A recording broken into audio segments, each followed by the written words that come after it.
Onyola refu ekol, okindal refu niba, ajangel ne faga.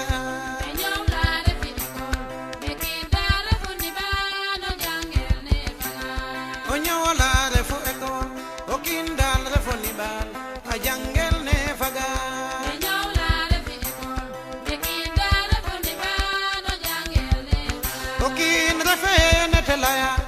meyanu. asalaamaaleykum yéen ñi topp seen chaîne Texcom TV Bamba ci biir réew mi ak ci bitim réew tey ñu ngi fii ci Joal ñëwoon seet si waa Nawlé Teranga mu nekk une association très dynamique au vu de leur réalisation fii ma taxaw nii ñoo ko réalisé muy morgue bi am yeneen réalisation aussi yu ñu def ci biir dëkk bi ak ci yeneen secteur tey fas yéene nañoo am waxtaan ak ñu bëri ci ñoom am ak tam waxtaan ñeneen ñoo xam ne c'est des acteurs extérieurs mais xam nañu un peu Nawlé bi li muy liggéey comme ça ñu mën leen ci andi loo xam ne bu ngeen ko dégloo dina am lu mu def ndax Sénégal actuellement jàpp naa ne loolu la soxla. ndax dëkk bi metti na te kenn ku nekk war nga mën a am foo jàpp waaw loolu moo waral tey ñu ñëwoon fii amal waxtaan bi ak waa Nawlé Teranga. asalaamaaleykum waa Joal Fadiouth asalaamaaleykum waa Sénégal maa ngi tudd Joseph Pape Diouf di liggéey fii ci hôpital du Joal Fadiouth nekk en même temps membre secrétaire général Nawlé Teranga. vraiment tey kontaan naa lool bi ngeen ñëwee tey seet suñu pour ñu mun leen wax tey lépp li nga xam ne tey moom la Nawlé Teranga réalisé dans la commune de Joal Fadiouth donc am na yeneen réalisation yoo xam ne tey jàkk jàng na le ci biir hôpital bi donc gisoon nañ ne amoon na jàkk mais jàkk boobu il n'était pas moderne donc ñoom tam ñu jóg ne comme def nañu jàkk dinañ fi def chapelle pour au moins catholique su ñëwee di ñaan fii yàlla musulman yi suñu paree suñu jógee fii dem ci jàkk ja ñaan foofu yàlla.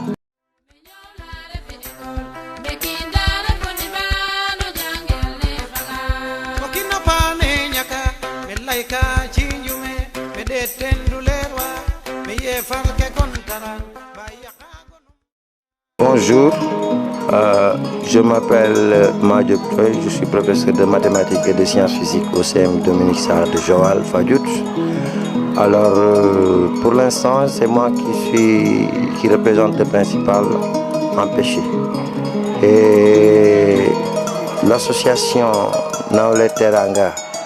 en fait était intervenue dans notre établissement en nous faisant un don de 2 tonnes de ciment. Alors, ce sont ces 2 tonnes-là que nous avions utilisées pour certains travaux de réfection qui se trouvent sur le bâtiment, qui se trouve tout à fait un peu à côté. Et vraiment, nous les remercions vraiment de l'acte qu'ils ont eu à faire à notre endroit. Et puis, on a essayé par tous les moyens de trouver des solutions pour régler en fait le problème.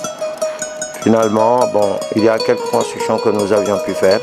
Et n'en demeure pas moins que quand même que c'est des partenaires quand même qui ont toujours eu quand même à aider beaucoup de gens au niveau de la population de Joal.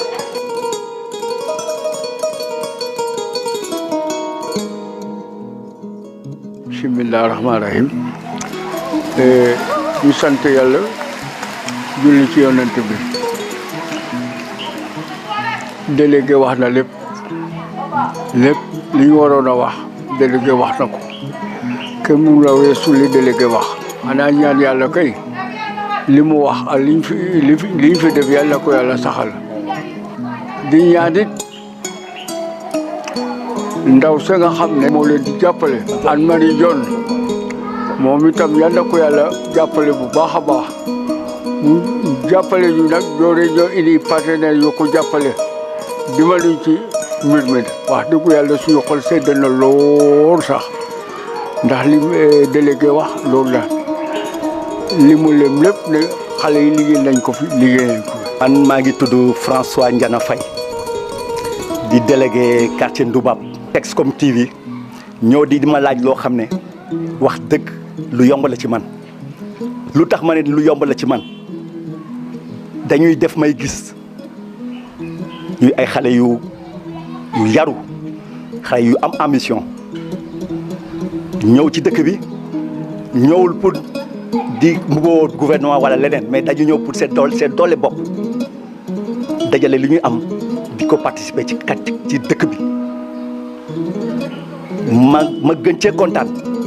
ma am ci benn frère koo xam ne ñoo bokk ndeex bay bokk ci nawle bi le looloo tax en tout cas man dañuy di ñaanal suñu borom mi nga xam ne mooy lépp lu ñuy def suñuy borom nag yàlla na ko ful Nawlé Teranga ñu ngi taxawal quartier bi ñu ngi taxawal dëkk bi ñu ngi taxawal Sénégal parce que nguur mënul def lépp bu ñu bàyyee ci nguur mënul def lépp il faut nit ñi aussi di participer jeunesse bi jóg jàppale te loolu ñoom taxaw nañ ci ñuy waxati ñu ñëw ñu ngi nii di waajal dem église war fa yóbbu xaalis bu takk.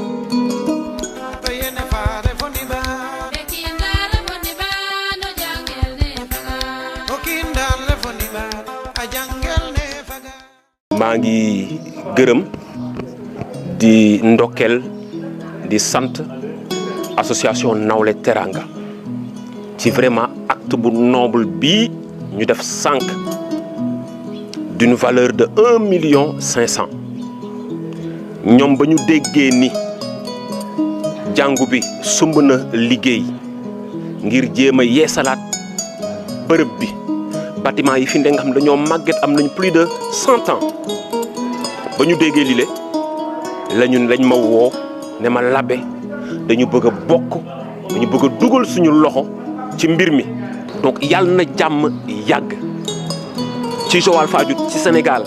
waaye itam ci association bi nga xam ne mooy Nawlé Teranga parce que ay chrétiens la ak ay musulmans ñu wane ni ñoom ñoo bokk ndey bokk baay ñoom ñoo bokk Joal lu leen ñor du politique lu leen ñor mooy lan mooy le développement de Joal ki nga xam ne nag sa gox mooy sa ité ah kooku dañ ko war a jàppale moo tax ma ne leen lii dañ koy siwal te fépp foo leen amatee activité su ma ko yëgee man Abe dinaa fa teew. fi jib nag kàddu yu jóge ci kilifa la muy imam ratib lii may wax nii moo fi waroon a ne wala Baye Babou Sarr waaye alhamdulilah rabbil alamin wax dëgg yàlla Nawlé Teranga day gis naa message bi ci suma WhatsApp Abe def communiqué mais képp kuy doomi Joal Fadiouth boo ñu mënee dimbale ci réhabilitation bâtiment bii daanu ma ne Abe day def na loo xamante ne réhabilité waat kii bii parce que patrimoine historique la dañuy judd fekk ko fi dégg nga li góor gi wax léegi 1933 moom lañ doon wax école Mbaldo maam Sonar Ndiaye nekk fi boobu ñun xaajagu ñoo juddu ba fekk ko fi man mii di wax ak yéen it nekk naa fi fii en tant que responsable de la troupe scout yor ko 66 ba 69 ci laa fi jóge dem lii ngeen def nag wax dëggu yàlla ça nous va droit au cœur parce que lii mooy wane ne xale Teranga xam nañu ñoom ñooy kay xam nañu fi ñu bokk te bëgg nañu seen terroir. c'est vrai que yàgg naa am depuis bi ñu nekkee xale ba léegi Nawlé bi existé woon na mais jamono yooyu sax mën nañu wax ne ay activités peut-être récréatives lañ doon gën a def quoi. xam nga rek affaire rouge nag yooyu waaw organiser ay ngel organiser d'autres activités yoo xam ne ay activités ludiques la mais depuis 2 ou 3 ans disons même 4 Nawlé bi dafa jël beneen dimension jël beneen orientation boo xamante ne liggéey ci luy développer Joal la soo xoolee moo waral yu bëri sax plusieurs personnes autres ñëw adhéré ci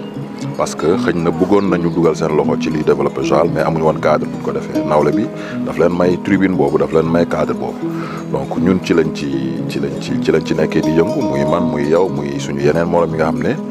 ñoom ñëpp ku ci nekk kàngam nga wala kilifa nga ci domaine bi nga nekk mais doo fàtte mukk ne Joal nga bokk doo fàtte mukk ne loo am da nga ko war a xëcc Joal donc ñun loolu moo tax ñu ñëw moo tax aujourd'hui au surlendemain de la Korité ñun ñu ñëw fii quoi à l'église de Joal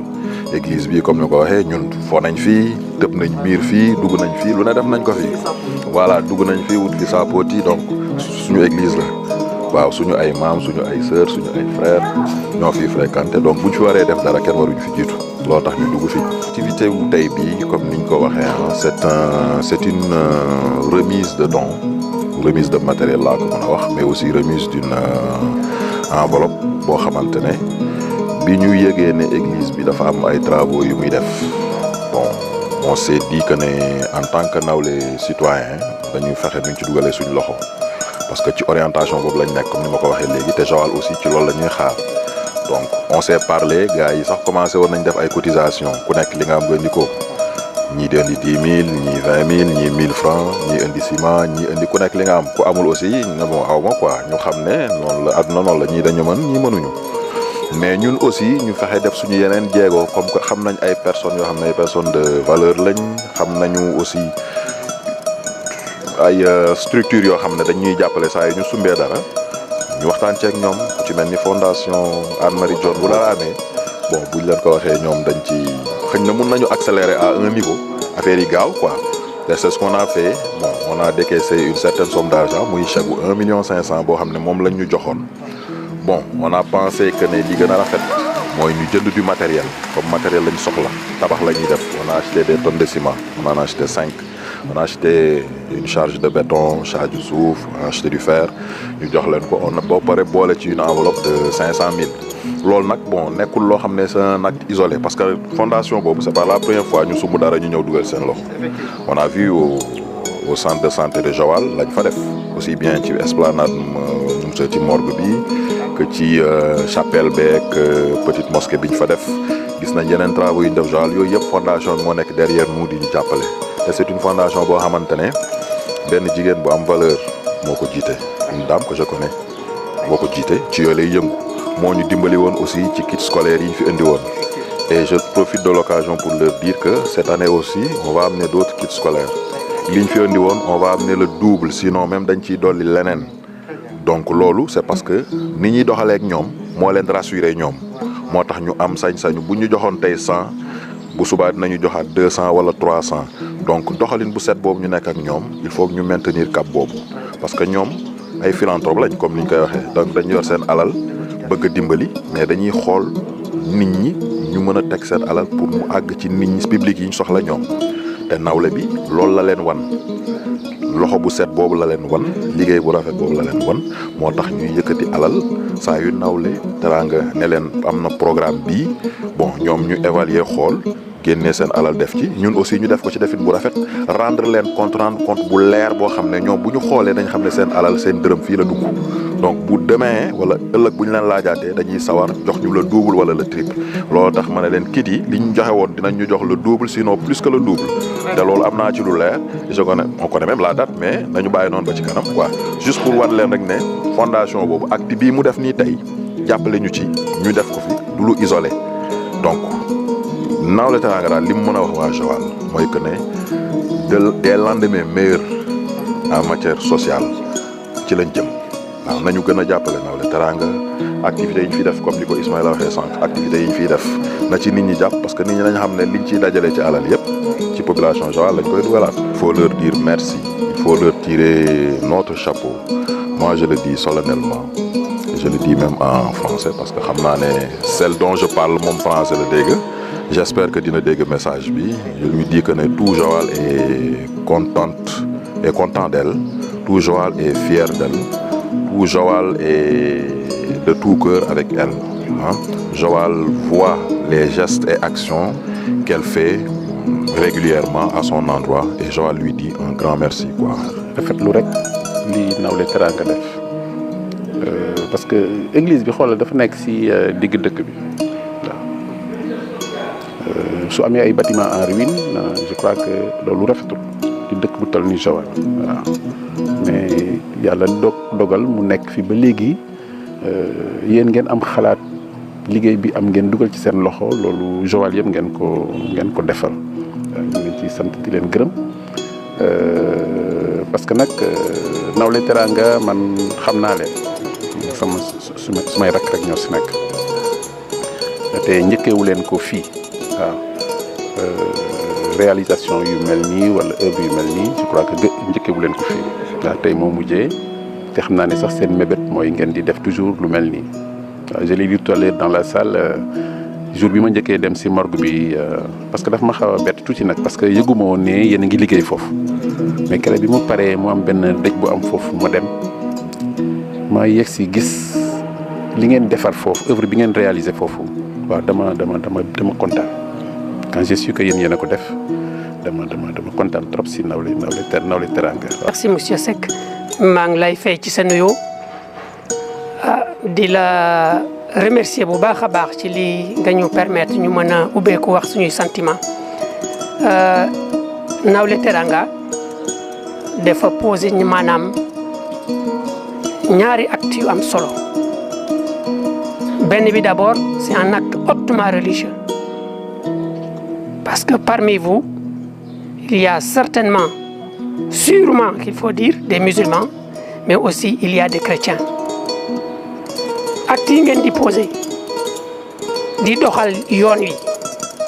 les religions révélées que sont l'islam et le christianisme ngeen def ci jéego yu am solo yu yàlla nangu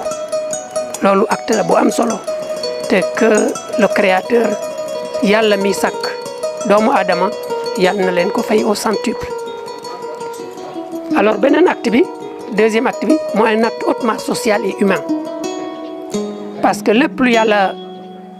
sàkk rek li ko gënal mooy ngay toppatoo doomu aadama man ñaari acte yooyu la am donc au nom du conseil pastoral paroissial nga xam ne le secrétaire général est absent au nom du pasteur de cette paroisse mais au nom du conseil paroissial pour les affaires économiques vraiment ñoo ngi gërëm Nawlé Teranga lii acte yu noble la lii c'est à perpétuer et c'est une voie extrêmement noble que Dieu vous bénisse. Nawlé Teranga dafa nekk benn nawle boo xam ne ay xale lañ nag doon booloo rek mun nañ dem benn kër togg fa lekk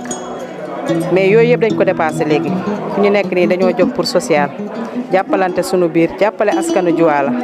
comme tey jii dañoo ñëw gis seen muru église bi dafa xaw a daanu tuuti ñu ñëw tamit dugal ci sunu loxo ñoo yëkkati sunu 1,5 million jàppale église Joala ndax Joala ku ci nekk xam na ne fii islamo-chrétien moo fii daw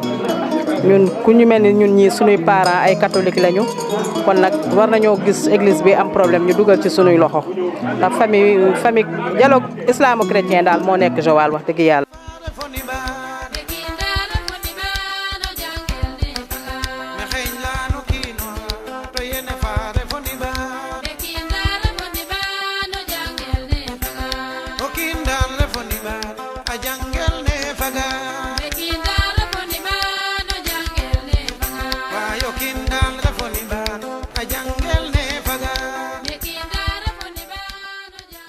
Merci beaucoup Nawlé Teranga dafa nekk benn nawle boo xam ne dafa regrouper les classes d'âge yi nga xam ne dañ nekk Joal 72 73 74. mu nekk benn nawle boo xam ne dafa am benn démarche bu particulière parce que nawle yi en fait ay groupement la d'individus yoo xam ne dañu bokk quartier yi ñuy yëkkateendoo di diisandoo mais suñu action lu ci gën a bëri dafa gënoon nekk ci volet culturel wàllu fo cosaan ngel ak yooyu mais bi ñu demee nag ba ci kanam ñu xool suñu rétroviseur xam ne léegi ñu ngi xaw a làq juróom fukki at yi 50 ans ñu ne léegi dañuy xool naka la ñuy def pour le développement de la commune te nawle bi boo gisee mu am benn développement bi dafa nekk ay kàngam yu bëri yoo xam ne dañ ci nekk di diisoo lépp loo xam ne dañ koy def dañ ciy taxaw waxtaan ci ba trouver ci benn accord soo ko def gis nañ ne liggéey bi des na lu bari parce que ñun bi ñuy ñëw fii nii boo amoon dëj boo ñëwoon fii day mel nii da nga nekk yomal xiyam parce que l'état était vraiment très délabré nit ñi amuñu woon fu ñu toog situation bi c'était triste da nga doon am néew ñëw fii mais taxawaay bi da doon métti am na luñ ci jéem nag ci ndimbalu association yëpp yoo xam ne ñoom ñoo nekk ci Joal mais liggéey bi des na te foofu vraiment ñu ngi lancer un appel à tous les citoyens góor jigéen mag ndaw les partenaires financiers la commune les autorités ñëpp la ñuy ñaan pour que ñu dugal seen loxo ci li nga xam ne moom moo des fii parce que li nga xam ne moom la ñu envisager mooy que dañoo am idée pour def des pavés fii bëgg nañ fii def benn système de pavage reboiser fii def fi ay banc nga xam ne nit ñi bu ñu ñëwee ñi nga xam ne ñoom ñoo moomee mbir mi ñu mën a am fi nga xam ne moom la ñu toogee. côté électrification aussi parfois mu am ay nit yoo xam ne dañuy gaañu ci guddi gi fii dafay nekk situation bu xaw a lëndëm donc bëggoon nañ aussi liggéey boobu su paree ñu jéem a xool nu ñuy électrifier fii def ci ay lampes nga xam ne boo fi ñëwee guddi dafay mel ni bëccëg donc ñu ngi lancer un appel à tout le monde di profiter ci occasion bi di remercier vraiment jigéen ñi Nawlé Teranga parce que boo gisee ñu agsi fii tey jigéen ñi seen taxawaay vraiment rafet na ci. Nawlé Teranga dafa nekk association boo xam ne jigéen ak góor ñoo dajaloo bokk benn génération yàlla dimbali ñu nekk ay nit ñoo xam ne ñoo bokk benn objectif benn vision mooy le développement de la commune de Joal-Fadiouth. mu nekk aussi association boo xam ne vraiment ñu am pas-pas ñoo fi nekk. moo Nawlé Teranga am na ñoo xam ne nag newuñu fi. ñii yaa ngi Joal. ñii ñu ngi extérieur diaspora bi. à travers peut-être Canada. Allemagne. États-Unis. Côte d'Ivoire. Dakar Ndiaye fii. Kaolack Thiès tout ñu ngi fëpp mais yàlla dimbali nañu jumtukaay yi nga xam ne moo xew muy WhatsApp yàlla booy nañu ci benn buum boo xam ne vraiment permettre nañu à ce que chaque jour ñuy déggante chaque jour aussi ñuy xool li nga xam ne mooy jëmale la commune de Joal-Fadiouth kanam. parce que xool nañ ne Joal dafa war a nekk benn modèle foo xam ne tey fu waay du teg ci àdduna bi rek ni nga koy déggee rek boo ñëwee war nga am loo xam ne vraiment doo ci am déception. donc ñun daal noonu lañu xool ne war nañu boole suñu doole ñi andi seen xel ñi andi seen xalaat ñi andi seen alal ñu defar dëkk bi. parce que nag d'accord dëkk bi état war na ko defar maire war na ko defar mais ñun doomu dëkk bi aussi kenn waruñu ci jiitu te Nawlé Teranga nag actuellement loolu mooy objectif am. si loolu damay profité di remercier avant tout quelques gens yoo xam ne vraiment accompagner ñu ci li ñuy def muy la fondation Anne-Marie Ndione vraiment mu nekk une fondation exceptionnelle vraiment ñooñu mënuñu leen fay waa Joal-Fadiouth mënuñu leen fay parce que li ñuy def dañ koy def te boole ñu see wax xooluñu seen alal fu mu jëm xooluñu seen alal fu mu dugg mais ñun aussi nekk nañ association yoo xam ne dañoo association boo xam ne vraiment lu leen waay jox rek aussi bëgg nañ ko leeral mu nekk aussi loo xam ne aussi c'est à saluer parce que nit yenn saa dina jox alal nga def naka sa dul noonu mais yàlla dimbali nañ ba nga xam ne association bi nga xam ne ay kàngam ñoo fi nekk yoo xam ne lépp lu leen waaye mën a sa jox rek leer na nañ kon loolu daf ñuy permettre à ce que aussi ki nga xam ne mooy suñu partenaire mu am suñu confiance. aussi ñu remercier grand Louis Ndiaye vraiment ba ñu commencé parce que man en tant que président par le biais de Mamadou Ndiaye man dem naa ba bureau grand boobu mu génn benn chèque bu am maanaa boo xam ne sañu ma ko wax tellement que enveloppe bi bañ ko jotee ñëpp a bëgg parce que loolu rek la woon na suñu affaire mais kon grand boobu aussi war nañu ñaanal yàlla mu may ko gudd fan. parce que bëgg na dëkk bi doomu dëkk bi la mais il est inaperçu parce que noonu la nit di def kon grand boobu yàlla na ko yàlla fay yàlla na ko yàlla jàppale moo xam ne bëgg yàlla na ko yàlla def si njabootam. aussi di remercier suñu benn doomu dëkk bi muy Pape Kama aussi kooku tamit mu ngi def si waar bi loo xam ne aussi vraiment war nañ ko ñaanal war nañ ko saluer parce que bu dekkoon doomu dëkk bi yëpp ñu ngi def noonu rek kon je pense que tey Joal dina sori fii. di remercier aussi suñu yaay yi mooy les femmes Ngasamak muy aussi maire yoo xam ne tey fu ñu teg suñu tànk ñoom ñoo tax ñu teg ko parce que ñu ngi topp seen pas bu baax vraiment maire yooyu aussi yàlla na yàlla guddal seen fan yàlla may leen wër te yàlla yàggal leen seen taxawaay. ñu ngi remercier aussi association yi ak nawle yi ñu ngi remercier aussi ñi nga xam ne femme de développement yi mooy yi nga xam ne ñoo yor natt yi parce que vraiment ñoom aussi participer nañu si waar bi donc pour te dire que ne communauté bi yëpp ñu ngi si ils sont derrière Nawlé Teranga parce que xam nañu ñun fi ñu jëm mooy defar dëkk bi te aussi ñoom ñu ngi si loolu kon donc vraiment daal man maa ngi santaat ñëpp vraiment di kontaan si waa Joal-Fadiouth.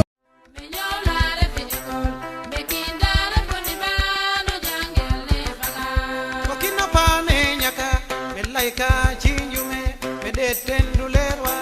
me ye fal ke kontaran ba yaqa gonum la